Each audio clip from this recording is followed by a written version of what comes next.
Okay, hello everyone. Back to the whole idea of retaking our cities, right? There's so many people, like I said on the right, who wants to move out to the boonies or to rural areas, but that won't work because, look out at South Africa and look at what's happening to the Boers, Afrikaners. Are they safe living out in what you call it in the rural areas? No, they're getting killed. They're getting genocided. And just recently, we need to act now.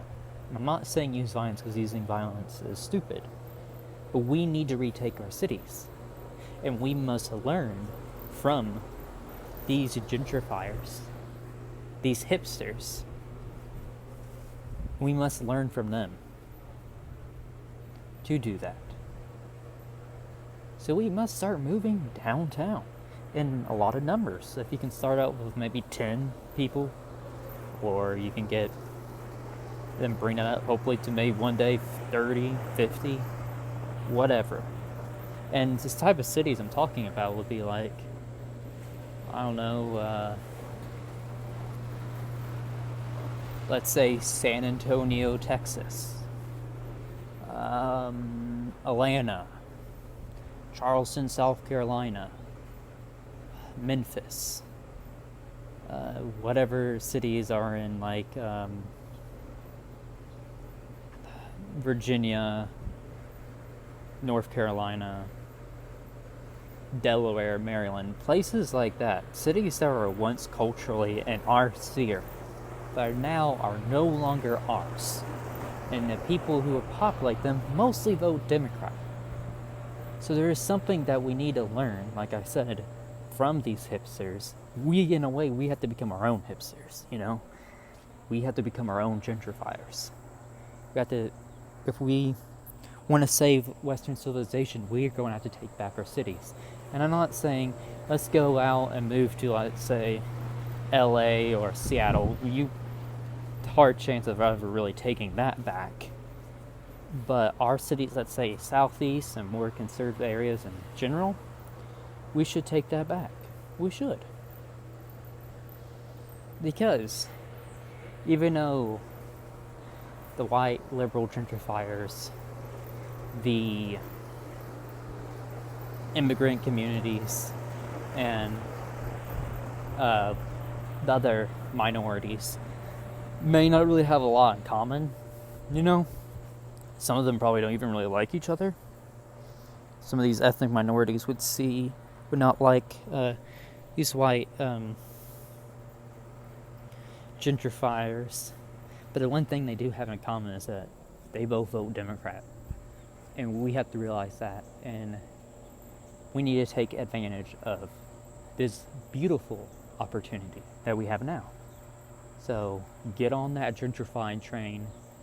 I would say hide in the mass of kind of white liberal gentrifiers, and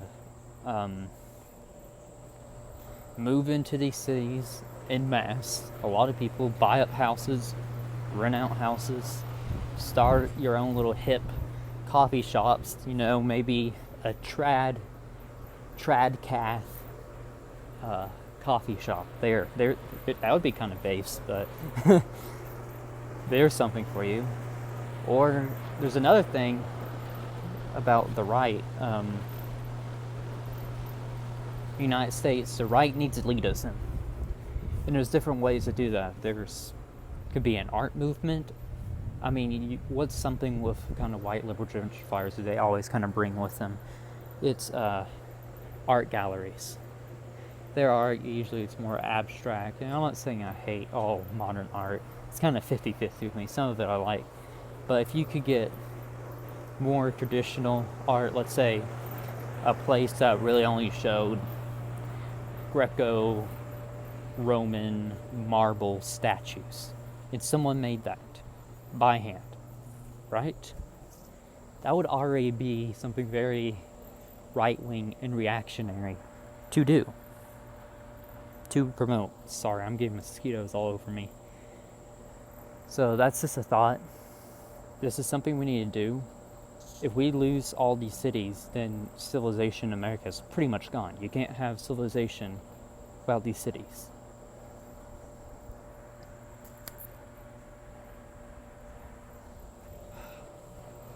And what else? So yeah, we have to stop retreating, you know? So many times it's been, oh, minorities moved into my neighborhood. I have to retreat to the suburbs. I have to retreat. That's just been the whole entire history of the right for these past couple of decades. You know, if our ancestors can come to dangerous lands and colonize it, I'm pretty sure we can colonize a neighborhood. So,